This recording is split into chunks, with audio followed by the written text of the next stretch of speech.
April is National Child Abuse Prevention Month. Children depend on every single caring adult in our community to make sure they are safe from sexual harm. Keeping them safe not just in April, but every day. Whether you're a parent, a guardian, a grandparent, an aunt, an uncle, or a caregiver, we ask that you take just 3 hours out of your busy schedule to learn what you can do to make sure the precious children in your life are protected. They are worth it. Join the 13,000 SCARS certified adults by simply visiting our website to sign up for a free SCARS training session. Learn about online and body safety, how to protect them, and how to respond if they are harmed. This information is vital to their well-being and their future.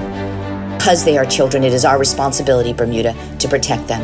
Visit scarsbermuda.com and learn what you can do to help the child in your life stay safe.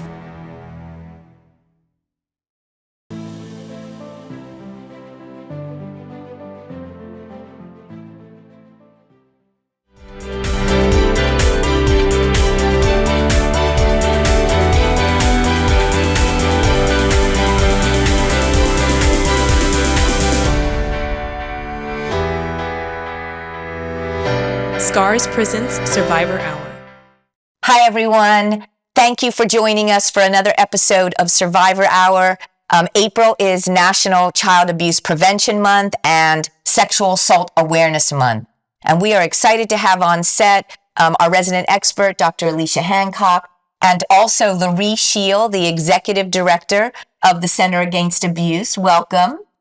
Also joining us all the way from New York City is a very brave Bermudian adult survivor, Sherry Lilly. We are excited to have you, Sherry. Welcome to Survivor Hour.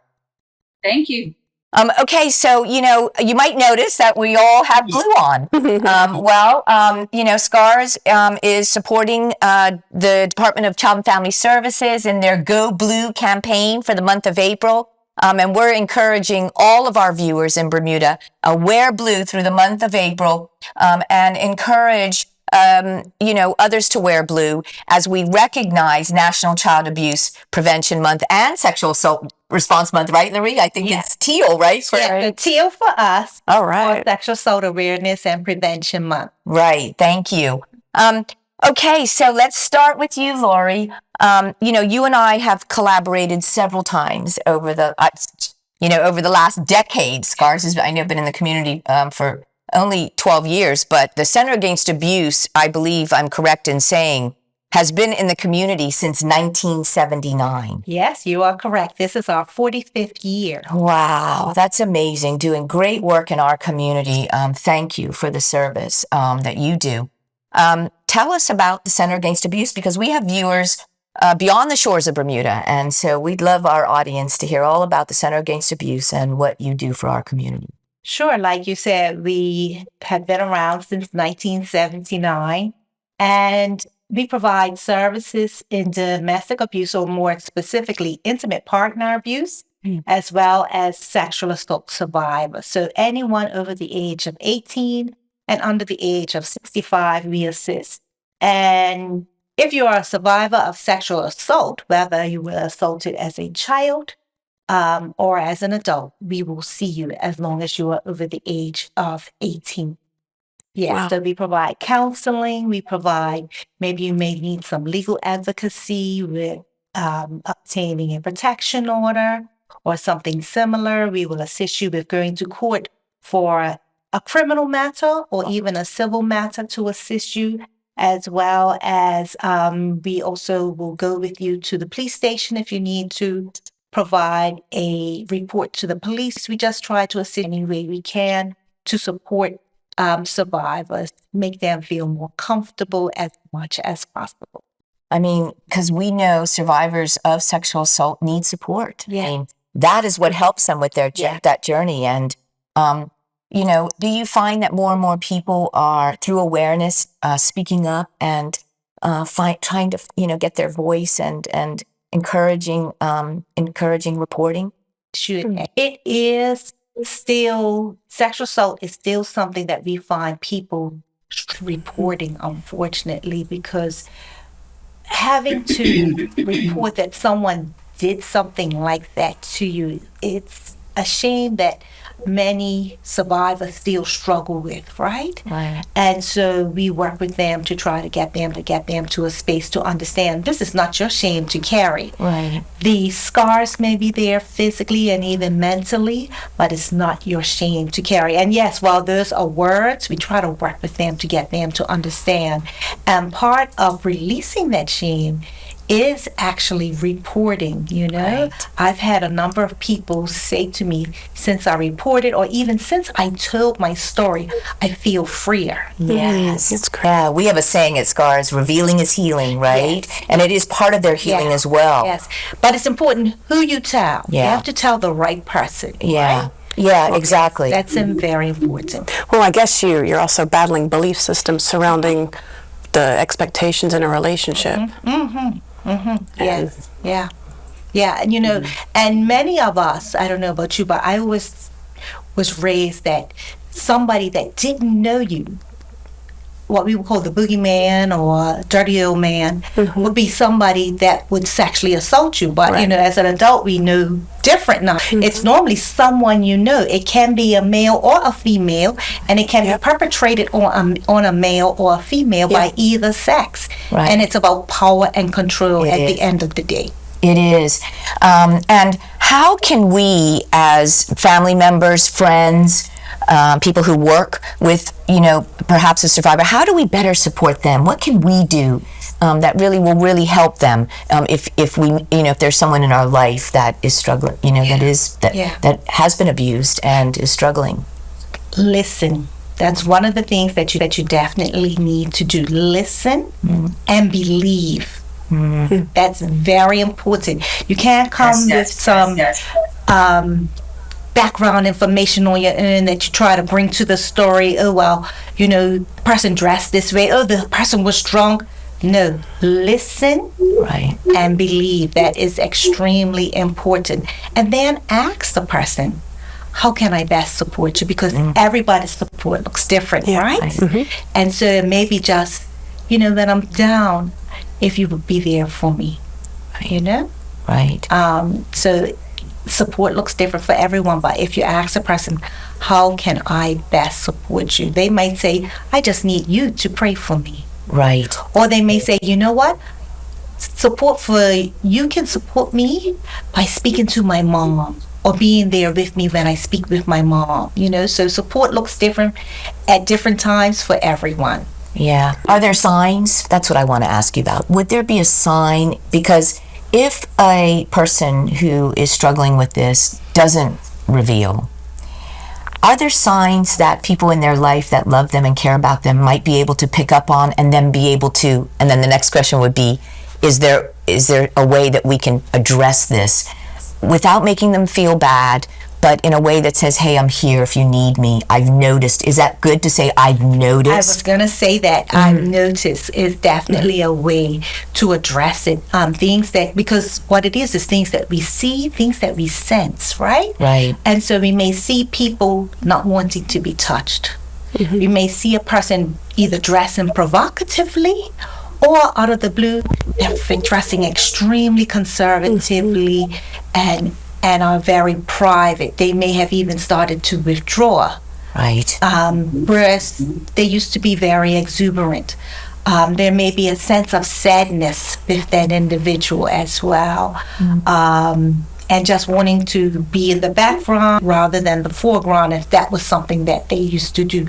Maybe even some behaviors that you may say, is this person depressed? What's going on here? But just total changes in the person's behavior, you know, and you can speak to, I noticed when so-and-so touched you, you pull back.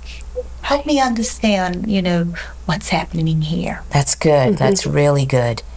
Yeah, and probably isolation is one of those red flags, right? If somebody starts isolating from a family or from their friends. Or even drug use or alcohol use, Right. and those types of things can also be indicators as well, or very promiscuous behaviors can be indicators.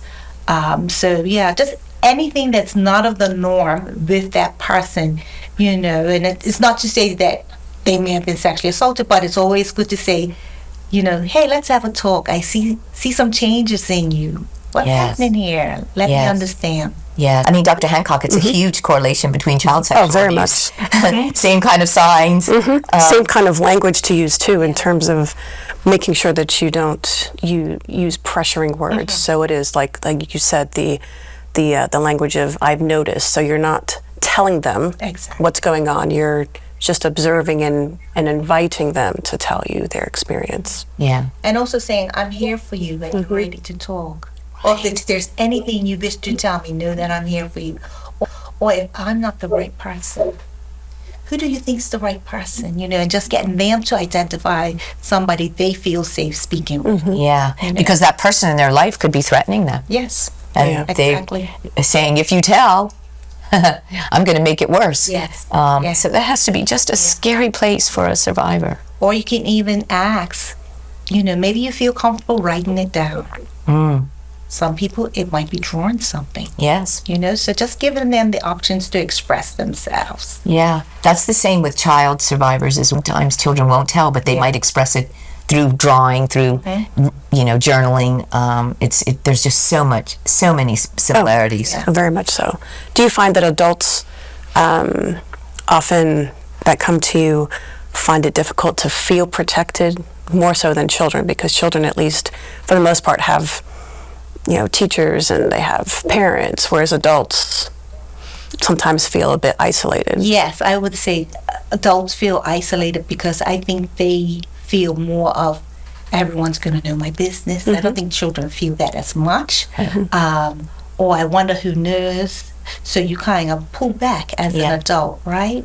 Also, I find that many adults don't recognize they've been sexually assaulted, especially by a partner. When it's a partner, and I say to them, have you ever had sex that you didn't want to have, or were you ever forced to have sex? And when they say yes, I say, that was sexual assault, that was sexual abuse. And you can see them pause and think about it. I'm like, think of a stranger. If you didn't wish to have sex with a stranger or someone else you knew, and you said, no, I don't wish to do this, and they still did it, that you would call sexual abuse, sexual assault. And the same thing happens with a partner. Yes. And I think we don't teach that enough in schools, that this can happen with a partner as well. Yeah. Well, I think we're battling belief systems there with what the expectations are, like I said earlier, in a relationship. And then that can kind of blur the lines of what people consider to be Definitely. Consensual and non-consensual. Exactly. No is no. Because I think we have this set that from young, when we first had sex with that person, then that's a automatic carte blanche. You let him free, at all times. You don't have a choice. You don't have a choice, but you do have a choice. Yeah. You always have a choice. You sure do. And I think think about a perpetrator. They may use the excuse that they have high libido and they can't help themselves. And so the person in their life may think they're obligated to do that, even when I don't want to do it. Yes. Right? And even if you think about it, sexual positions. I may consent to this sexual position, but I'm not consenting to this other sexual position. Yeah, correct. And it's respecting our choices. And I think when you think about perpetrators, what do you think the percentages is? It's more about power than the act of sex. Do you think it's both? Do you think it's more about power, or do you think it's more about, I have this need and I need to get my fix, and no matter what you want or don't want, it's selfish. We're doing it, and making them feel guilty if they don't do it. Right. And studies show that it's about power. Yeah. Yeah, that there's a high level of, I think, sensitivity to rejection that goes along with that as well. Right. So if somebody's hypersensitive to rejection, then they're going to react, a bit differently than somebody who... Right. Debbie, I'm going to let Sherry pipe in. Yeah, I was just going to say, Sherry, I don't think the audience knows, other than that you're a survivor, but tell us about you and how we met and the work that you do. We met through Laurie. I am currently one of the on-call counselors at Centers Against Abuse. And I myself am a clinical mental health professional. So I see clients from Centers Against Abuse, and I also have private practice in Bermuda. So, and then I also have a history. My first introduction to counseling was in a domestic violence shelter here in New York City. So that's where I got a lot of my foundational training. So a lot of what we're discussing today, both on the adult side and on the children's side, I've had first-hand, frontline experience with. So as I'm listening, I'm hearing, so much of a lot of what I've encountered over the last 7 or 8 years as I've done some of this work. And I wanted to say that adults also think of safety very differently than children. Adults actually understand it a little less because for us, we have agency in our lives. We have choice. Whereas with children, they're taught safety looks like this, right? Stranger danger and that type of thing. But with adults, I find that when I'm counseling adults, when I talk about safety, they'll often ask me to define, and I have to break it down to like emotional safety, and then they don't even know what that looks like. And so I think when we think of safety for adults, getting adults to a place where they feel internally safe and externally safe is interesting. It's interesting how adults perceive and conceptualize safety. And then the other thing I wanted to say as you were talking about perpetrators is that, what you're getting in terms of the power and control is you're experiencing another human being's brokenness. And so what Dr. Hancock was saying is 100% correct. They have a high sensitivity to rejection, or they have mommy or daddy issues or something in their life that they lost total control of, and they're not aware in their own emotional, mental, psychological health that this is what's happened. And so control in whatever way it comes, and in this case, we're talking about intimate partner and child sexual abuse, wherever they can find that ability to be back in control, then that's what they do. That's how they take it. So perpetrators are never whole people. We're not talking about people that are emotionally well. We're talking about people that are emotionally and psychologically broken. I have a question. What is the difference for a perpetrator gaining the control through sex or gaining the control through physical violence or emotional control? What do you know? Can you answer what that would look like? Because not every perpetrator physically abuses. Not every perpetrator sexually abuses. Not every perpetrator emotionally abuses. Talk a little bit about that. Well, every perpetrator emotionally abuses. You will always walk away with emotional and psychological abuse. Why? Because most times with intimate partner violence, you're talking about a breaking down of self. Perpetrators do not go after strong individuals. They go after individuals that, for whatever reason, are demonstrating their own kind of weakness. And when I say weakness, I'm not saying that I am weak. I'm a weak individual, but I have my own vulnerabilities. That's probably a better word, for whatever reason. And so I think the way abusers, perpetrators pick how they abuse, I think that really depends on the individual. But you will always walk away with emotional and psychological abuse. I don't know what separates necessarily a sexual predator versus a financial predator. Or someone that's a stalker, but they don't necessarily harm in other ways. I'm not sure how they get there. It'll have to be there. We would have to do a whole psychological workup on each of them. But you will always walk away with psychological and emotional abuse when, whether it's financial, whether it's social media, whether, whatever other type of abuse, along with sexual abuse, you will always walk away with emotional and psychological abuse. Now that we have you and we are listening to your wisdom, talk to us about your experience of childhood sexual abuse. Absolutely. So, I am a Bermudian, grew up in Bermuda. I'm madly in love with my beautiful country, by the way. But I grew up in Bermuda. I grew up in a very religious family. I started my life with my parents married, my mom and my dad, and they were both working class people.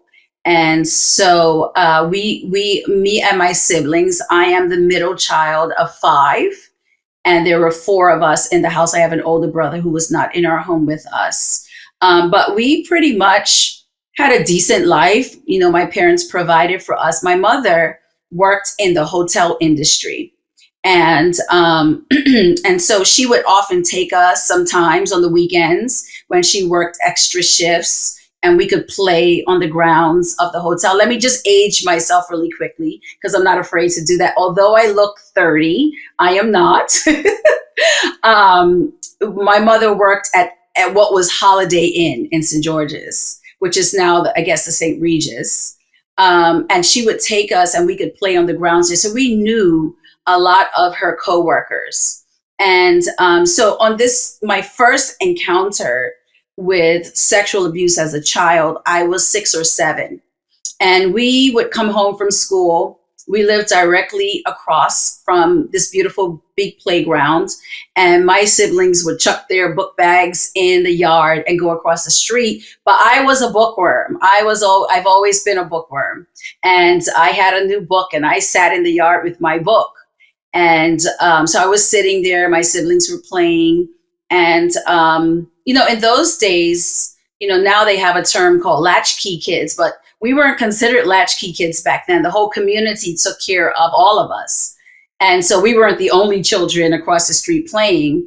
But I was sitting in the yard by myself on this particular day, and this individual came.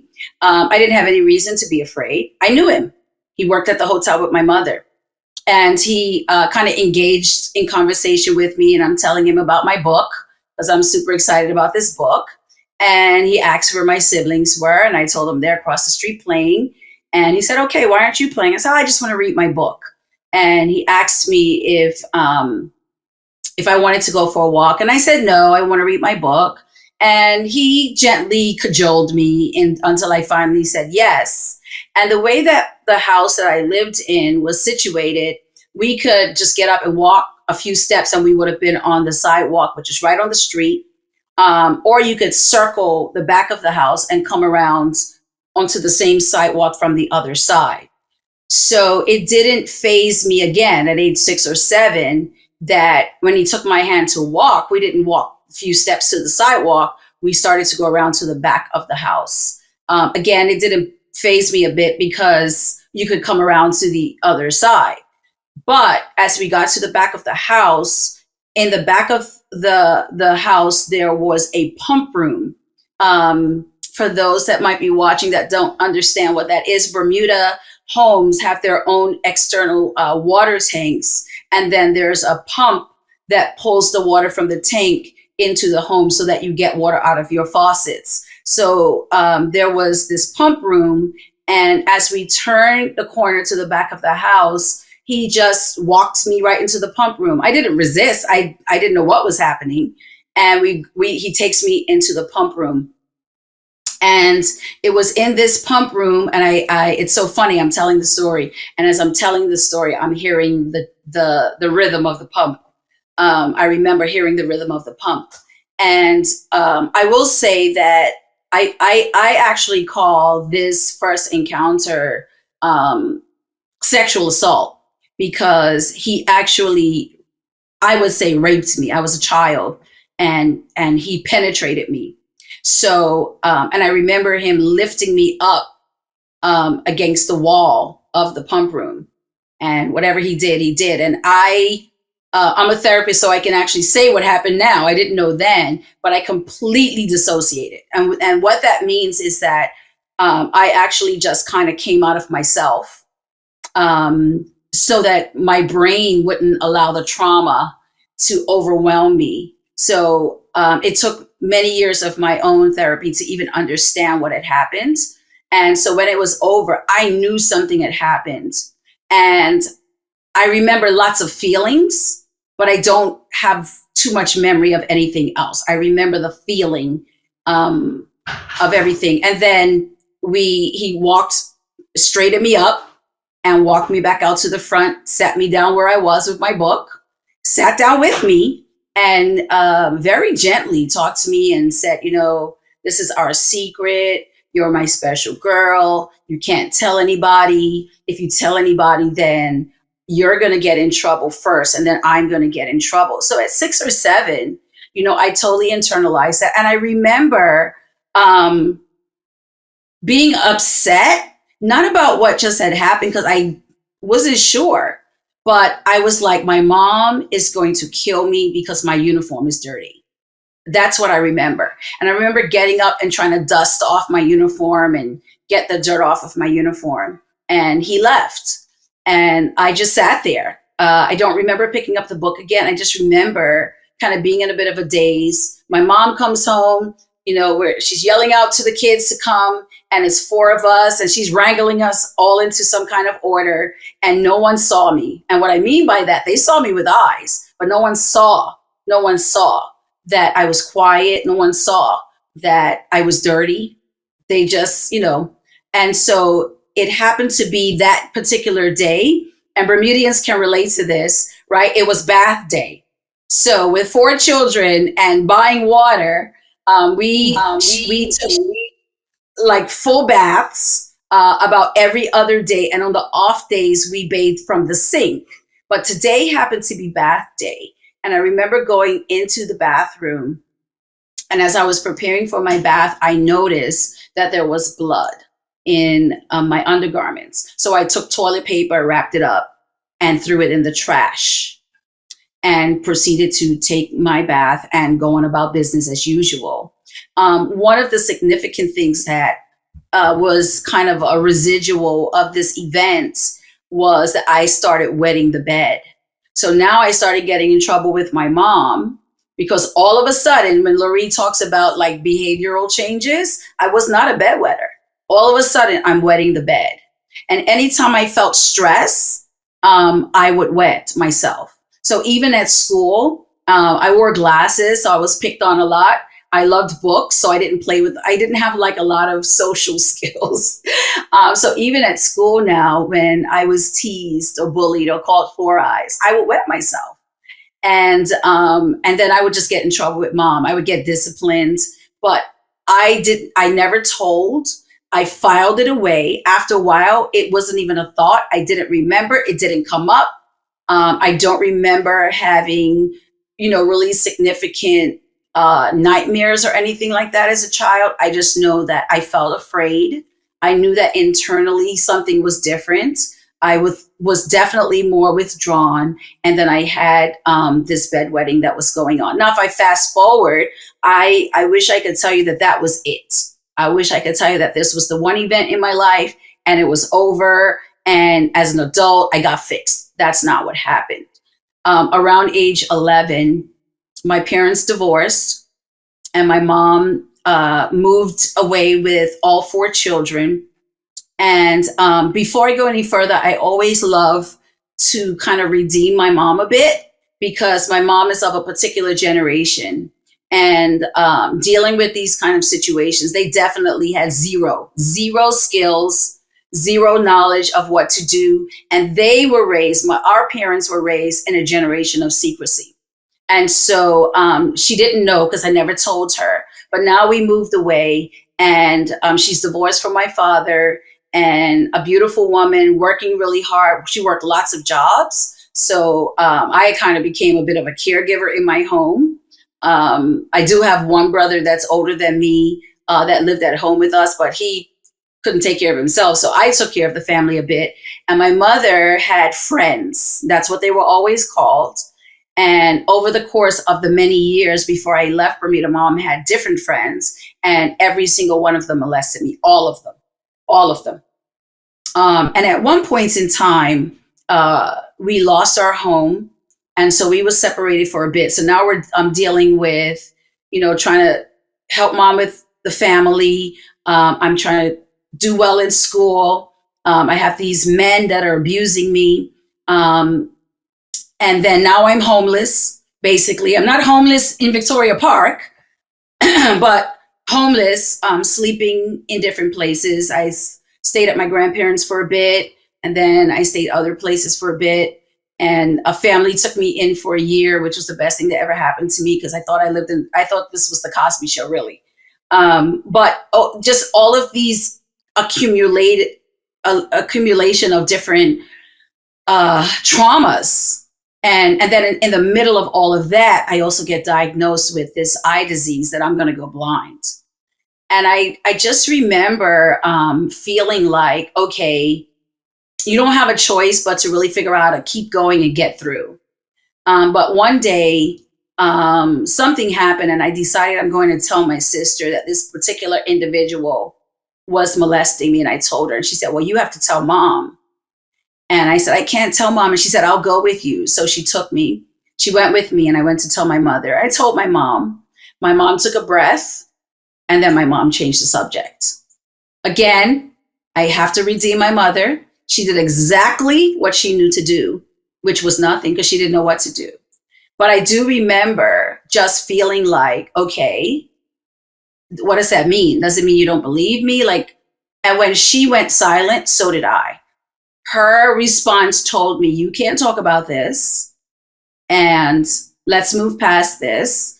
And so I did, but I do remember just feeling like, this is my hero. This is my shero.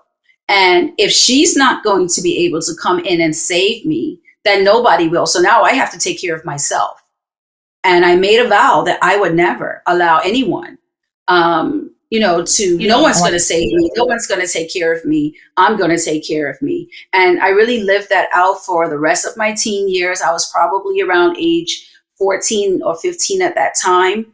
And I came straight into my young adulthood. And the way it showed up was a lot of defensiveness. I stayed ahead of the hurt. You weren't going to hurt me before I could hurt you. It also showed up with, I could not maintain healthy relationships, period. Friendships, in the workplace, I just couldn't keep relationships intact. And if you got very close to me, then I would sabotage the relationships. And I realize now, after doing my own work, that a lot of what that was my own internal feelings of unworthiness, or feeling dirty, or feeling broken. And I absolutely could not let anybody see that. And because I thought of myself that way, very unconsciously thought of myself that way, then that's how I thought others would see me as well. And so I really just did not keep relationships, healthy relationships. And so it really had a negative impact on me that way. And then, fast forward just a couple more years, at 20 years old, I get married. I'm searching, I'm seeking for a love and affection, because it was skewed. Love was skewed. The only thing that kept me very sane is my faith. If I didn't have that, I'm not sure I'd be sitting here. But along with my faith, there was just this broken child inside of me that's now coming into adulthood and bring all of the accumulated trauma with me into my marriage. And it definitely showed up to where I end up marrying an abuser.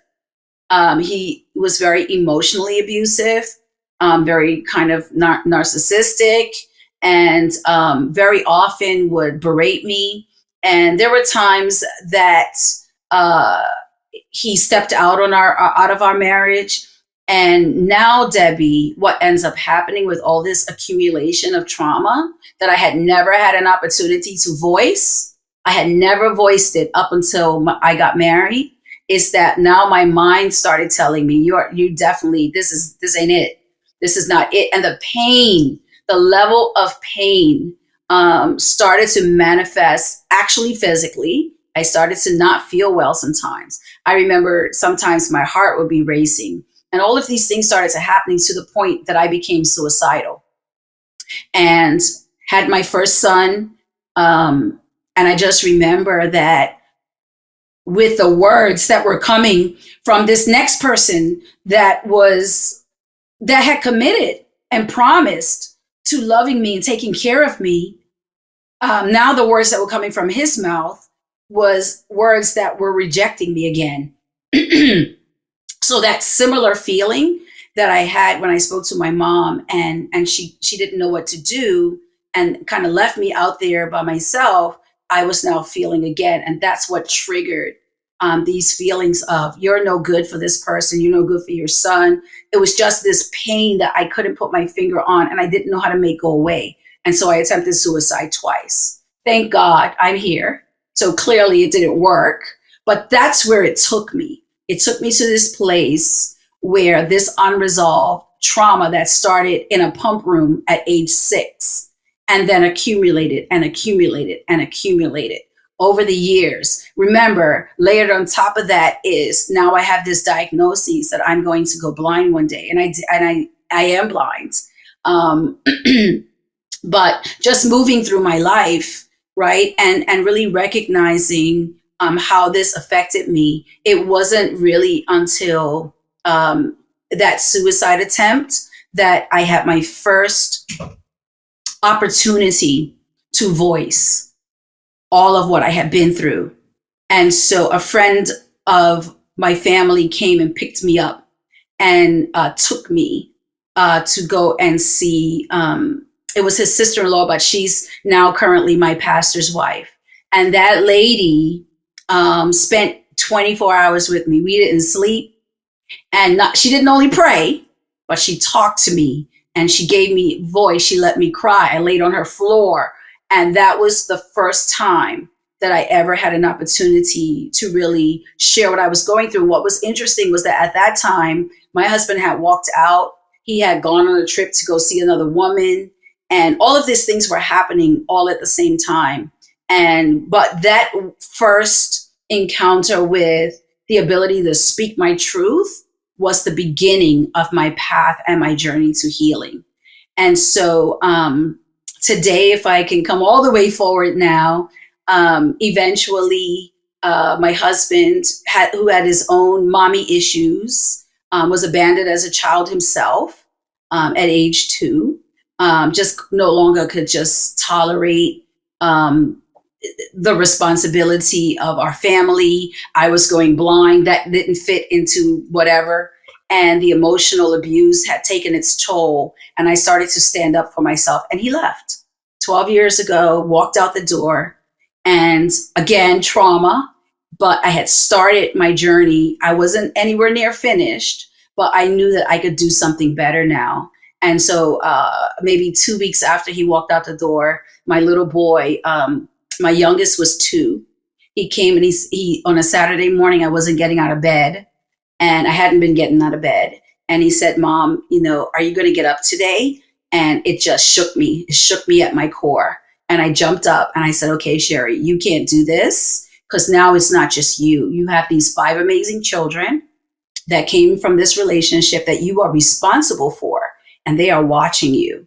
And so I prayed and I said, "Okay, God, you're going to have to help me." Now, after that first encounter with my pastor's wife, every now and then I would talk with her, but I didn't go to therapy yet. It wasn't until after my husband left that I actually started therapy. So, and then I picked up, I decided, I made a choice. I made a choice. That one comment from my little boy woke me up from my core. And I made a choice to get help. And I had to figure out, okay, how am I going to care for these children? I was a stay-at-home mom. I lived on a fixed disability income. My husband left me with debt. He left me with rent unpaid. He also took whatever money was in my account before he left. So he left me with no money 2 weeks before the beginning of school. And there started my journey of humility and really learning how to advocate for myself, thus my spirit of advocacy. And I went off to school. I reached out, and now I'm blind. I have been losing my sight over the years, and he left right at the point where I had lost the last of my usable vision. So I had to reach out to the New York State Commission for the Blind. I got all my services, how to use my cane. I learned that they had a program that taught blind people how to go to school. And I said, school? I'm going to go to school. So I did. At 43 and blind, I went off and got my bachelor's degree in psychology and counseling. I graduated at the top of my class. I left my undergrad degree with with 4 different awards. And then I wasn't planning on doing anything further. I patted myself on the back and said, good girl, now your children have no excuse. And then I was challenged to go further.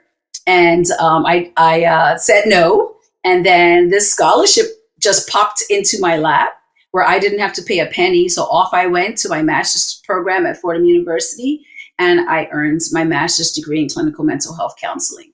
And so my journey came full circle because now I had been in therapy for years and years. I had done my work. I had begun to experience that you can heal. You can heal. You can heal. And so now my passion work is to serve others as best as I can as a therapist, and to meet people right where they're at. I love working with survivors because I understand. And I want them to know that they can experience freedom and that they can be healed, and that I'm a living, walking, talking example of that. And so I find this work extremely meaningful. And I'm loving life. I'm enjoying life. And I have a practice in Bermuda. My children were born here in New York, so I come back and forth. And I'm just so grateful. Laurie came into my life. And the opportunity opened up to work with Centers Against Abuse, and I jumped at that opportunity. And so now to serve this population in Bermuda is just my joy, along with those that I have in my private practice. So I'm grateful. That's my story, and and it's been a journey. But I will end with this: that one of my favorite scriptures is found in Genesis chapter 50, verse 20. It's at the end of the story of Joseph. And for those that may not know the story of Joseph, his father gave him a coat of many colors. He was the favorite. The brothers try to kill him. He ends up in Egypt, in jail. All kinds of really traumatic things happen to Joseph, but he ends up second in command to the Pharaoh. And there's a famine. His brothers that sold him into slavery are finally with him, but his father passes away, and the brothers are afraid that he's going to now retaliate for the things that they did to him. So they write him a letter just saying, Dad's gone, but please, please, please don't hurt us. That's found in Genesis chapter 50. But what verse 20 says is him speaking to his brothers. And he says, listen, what you, my brothers, meant to harm me, God meant for my good. I know a lot of us know that part of the scripture, but there's a second part. It says this: to accomplish the work that I am now doing, the saving of many lives. That is the scripture that I use to govern my life. The thing that was meant to harm me, God doesn't clean it up. He doesn't make it pretty. He doesn't spray it with perfume and surround it with rose petals. He takes that same broken, messed up situation, and he uses it for his good, so that he can position us in places that we can save other lives. And so that's how I go about my life. Is it easy? Not at all. I'm still blind. I'm still raising children. But because I recognize that there was purpose in all of that pain, then I feel obligated and compelled with God's grace to walk that out. And so that's what I'm doing now. I'm walking it out, and I'm trusting God to help me to continue to walk it out in a way that serves others and that pleases him. Wow. Well, Sherry, you are exceptional. Yes. I mean, I'm never speechless, but I'm emotional. I'm speechless. For me, it's gratitude to you, Sherry. You are a ray of hope for our community of Bermuda, for the survivors in our country that have had so much pain and have had to deal with sexual abuse as children. This is a message to them that there is hope, that we can heal, and that it does hurt. But I can't thank you enough. I thank Laurie for introducing me for the second time to you. I know we were introduced briefly at an event a few years ago, but I mean, I want the other ladies here to speak, but I just want to say thank you. Thank you for being a voice and for providing our adult survivors with hope. And I want to send a message to the parents of little children, just pay attention to signs. Just as we teach in our training, bedwetting, nightmares, pay attention because children may not tell, but there will be a sign that shows something, as Loree said, a change of behavior or something. And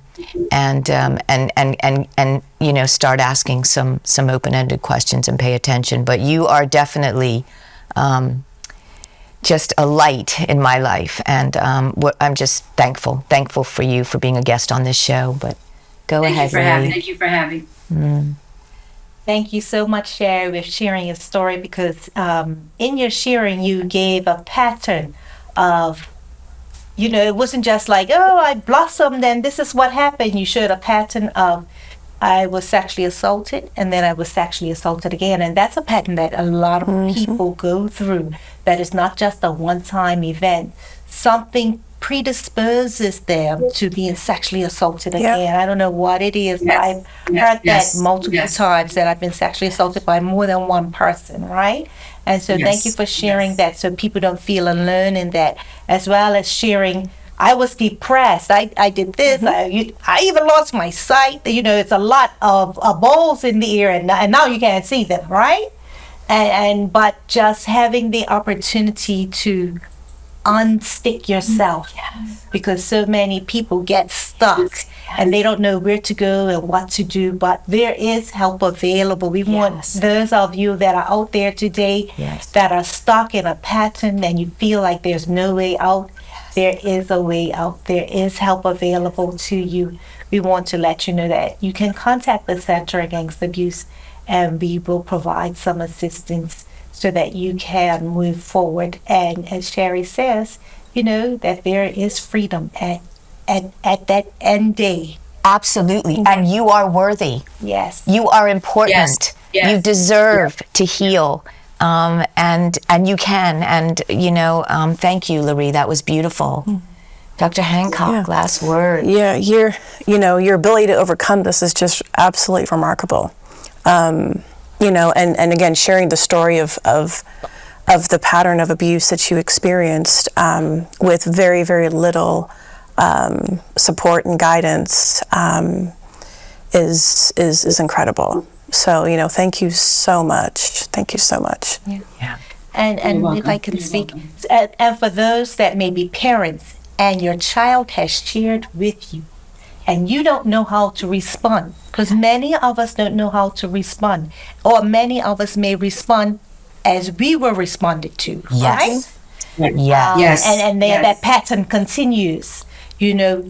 Seek help now, because you're also holding on to guilt and other hurt feelings, and more than likely you were sexually assaulted as well. And so we wanted to let you know, as a parent, there is also help and healing for you as well. Yes. I mean, SCARS will say, get SCARS certified, get the education, but never be afraid to say, I don't have the answers.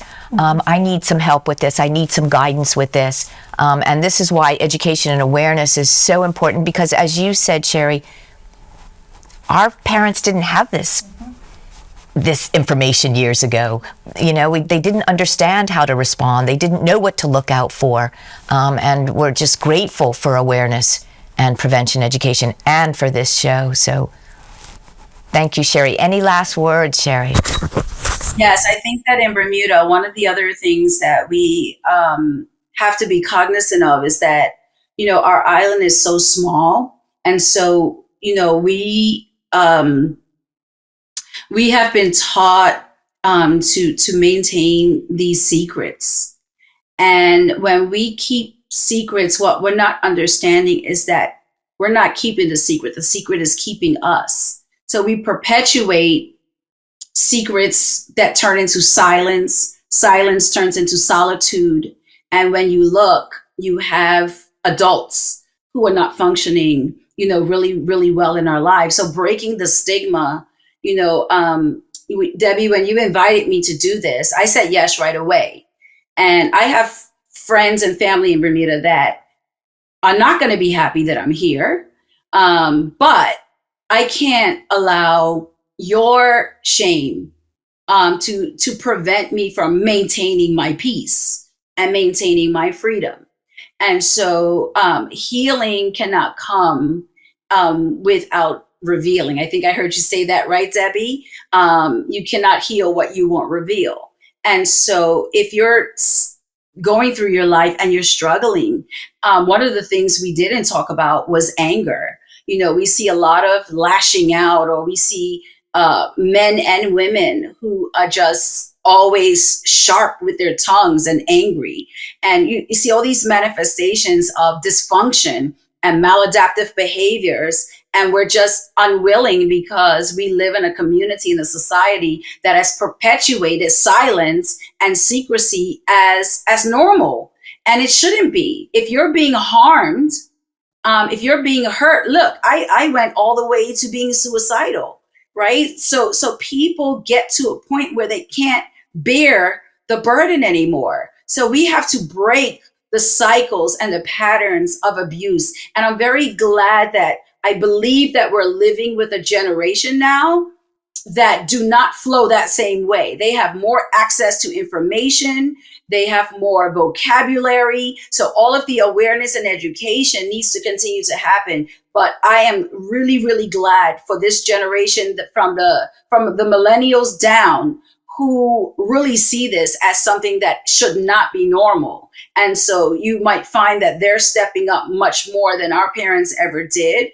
But I think generally as a society, we have to be careful as a community in Bermuda that we don't continue to perpetuate this secrecy that came from our forefathers, that is rooted in our slave history for many of us, right? All of these things that we have passed down that become intergenerational traumas. And then that's a whole other, situation. And it just gets passed on and passed on and passed on. We have got to break the cycles and decrease the stigma.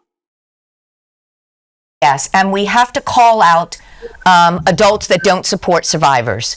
We do need to call that out. We cannot be blaming victims for child sexual abuse. We cannot be blaming, children for speaking up and for being angry at the survivor for telling. Yeah, I think there's too much of a concern for people being more concerned about the consequences of revealing versus the consequences of the survivor and the victim themselves. Yes. Yeah, that's nicely put. That's really nicely put. Because that survivor needs the support and needs healing. And it's very important that we react responsibly. Now we know. So when we know better, we do better. And it's very important that our child survivors and victims and survivors receive the support from all the family. They need people to wrap themselves around that child and give that child everything they need. That adult perpetrator can take care of themselves. Go get some help. You're going to, be accountable to the consequences of committing a crime against a child. But we cannot blame children when they reveal about what has happened to them as children. We have to support those children. And that also stands for adults who have been sexually assaulted. As an adult, there's a lot of victim blaming. And so we as a society need to stop victim blaming and actually do the support for the adult, because no one asks to be sexually assaulted. Exactly. I love that. And I think we're going to end there, everyone. Thank you so much for joining us for another episode of Survivor Hour. Thank you, Laree, for all you do with the Center Against Abuse. Thank you, Dr. Hancock, for sitting on the SCARS board and sitting next to me at these during these shows, and for your wisdom. And Sherry, you are my Shiro. You are. And I just want to say thank you. Thank you for your bravery and, just enlightening us and educating us and empowering us. And, sending the message that we are all worthy, there is purpose in pain, and we can heal from the wounds of childhood sexual abuse. So thank you so much. I guess part of the expecting it, though, also opens you and these predators. They, there's something about animals in the wild, right? They stand back and they look for the one whose leg is broken in the pack. And then they go for that animal that has something wrong, that something that's going to slow them down so that they can't run. And I think I finally got to a point where I used that kind of analogy to help me understand why it kept happening over and over. I feel like there was just some part of my already broken self was showing up.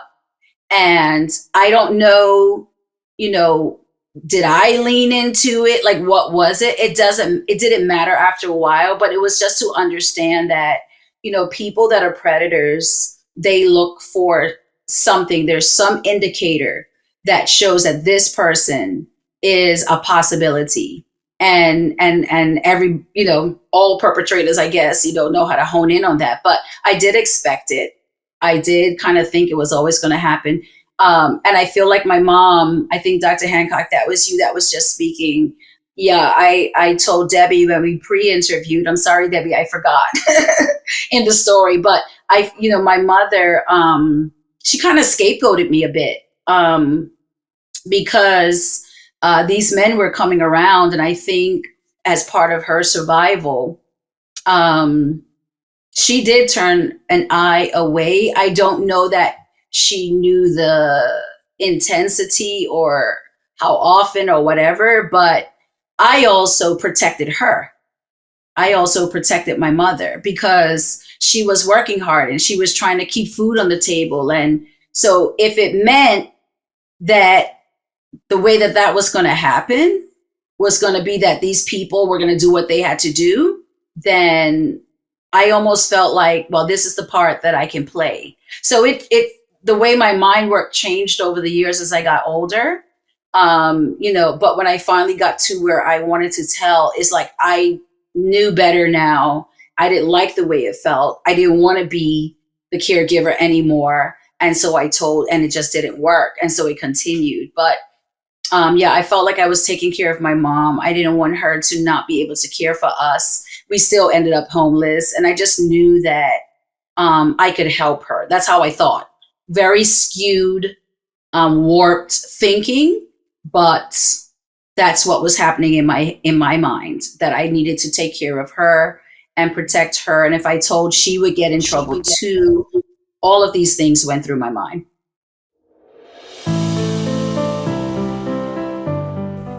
So part of the residual of a lot of the abuse that I encountered was that, understanding what a healthy male looked like. I couldn't put my finger on that at all. As a matter of fact, I didn't care. Like, it didn't matter to me whether, I never thought about a healthy male. I married a man that was unhealthy. And I think that coming into contact with men over the years, as long as I had not done my work, all men, every single one of them, I don't care who you are. You could be my pastor. You could be the president of my university. No man was trustworthy. No man. No man was trustworthy. I think the only person that I never was afraid of in terms of their manhood was my father, because my father was completely unaware until the day he died. I never told him. And my dad was probably one of the most gentle, loving people. And so he was the only one I felt comfortable with, but I didn't live with him anymore. And then I moved to the United States, and then he wasn't here. It wasn't until later in life that I got to care for him as an adult here in the US, but he was the only one. But there was not another male human being that walked on this earth that I trusted. It wasn't until, and I had no model. There was no model for me that said, this is what a healthy male looks like, because the men that were coming around that were supposed to be representatives of, people that showed up and cared for others in my family, my mom's boyfriends or whoever, they were all abusing me. So it couldn't be that there was a healthy male out there. So it wasn't until I really did my own internal work, I had to frame that based on scripture and based on what I knew now as an adult. I had to step up as a woman now and define for myself what healthy looks like in general for everybody.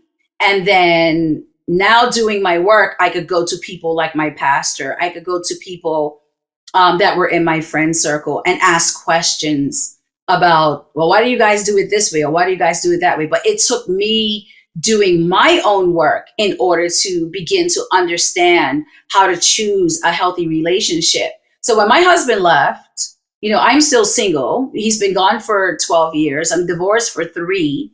And it's so interesting that maybe just in this last year, I actually said to God, okay, I feel like my heart is healed enough. Should you ever choose for me to be in a relationship again, I think I can. And so I just continue making sure I'm good and that I stay present and well, in my own life, so that should love show up again, I can recognize it for what it truly is supposed to look like, and not through the skewed lens of my many, many, many years of childhood and adult abuse. So, it's difficult. It's very challenging. You have to do your work before you can really step into healthy relationships with men, or recognize healthy relationships with men, be able to speak up for yourself and all of that kind of stuff. It took my healing. Otherwise, there was no man on the face of this earth that I deemed trustworthy. To learn how to trust your own judgment. That's it. Over the course you have of to time. you have to regain your trust of your own internal senses of right and wrong, and your own judgments, and then that self-love. When I started to really understand that I am worthy and that, I have something to offer the world, when I started loving myself, and then, if you're not religious, then you can do what you want with this. But for me, it was really the unconditional love of God that showed up after my husband left, and I had to figure it out. Like, remember, I had nothing. He left me with nothing.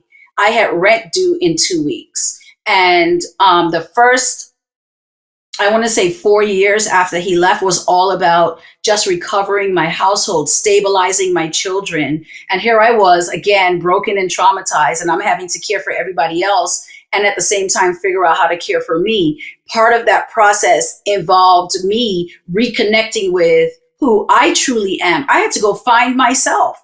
I had to go reclaim my identity. And when I did that, it was really with the love of God that really helped me. Now I feel like, listen, I can spot you a mile away, even though I'm blind. You could be across the street. I'll know you ain't the one. It don't take much, because now I think I experience God's love, which is pure and right and always true. And that now has become the real barometer for a healthy male. So I will tolerate nothing less than the amazing way that God showed up for me, and has been showing up for me over the last 12 years. So I feel sorry for the guy, unless he really is walking with God himself. He's going to have a very, very, very high standard to meet, and I will take nothing less because I deserve it.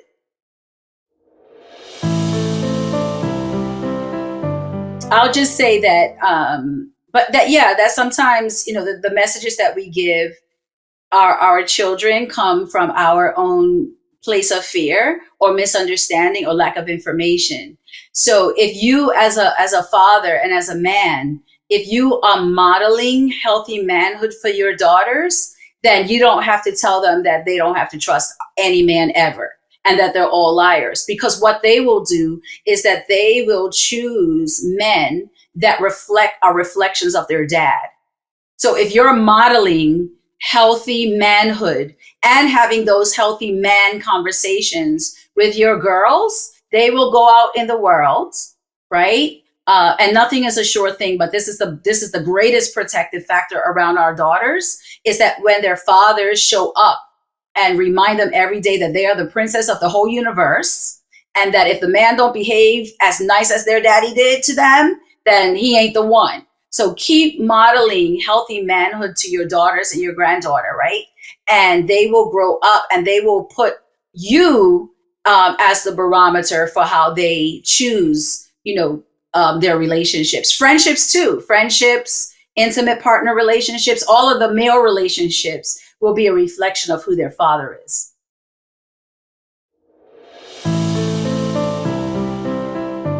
How old were you when your father was no longer in your life? When did he stay here and you went to New York?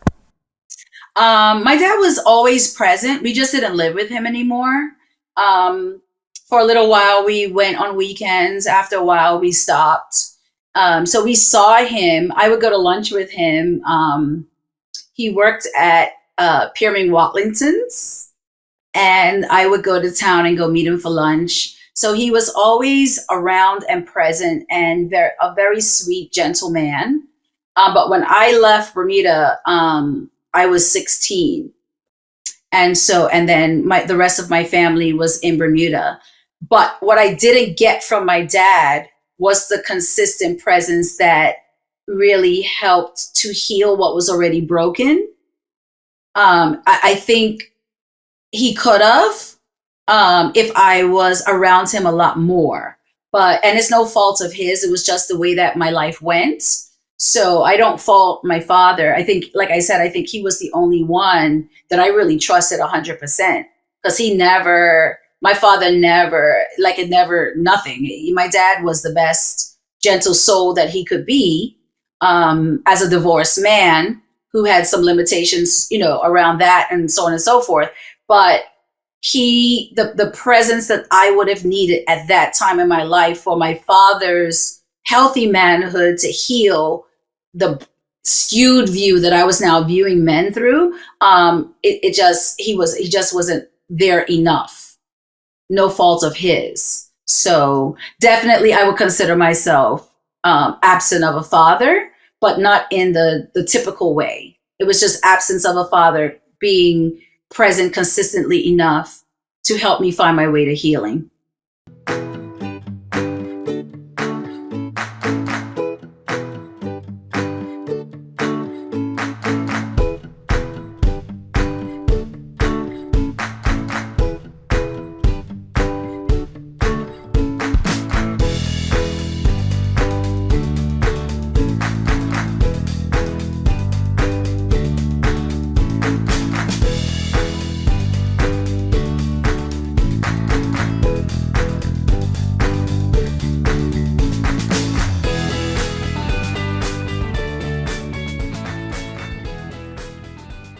April is National Child Abuse Prevention Month. Children depend on every single caring adult in our community to make sure they are safe from sexual harm.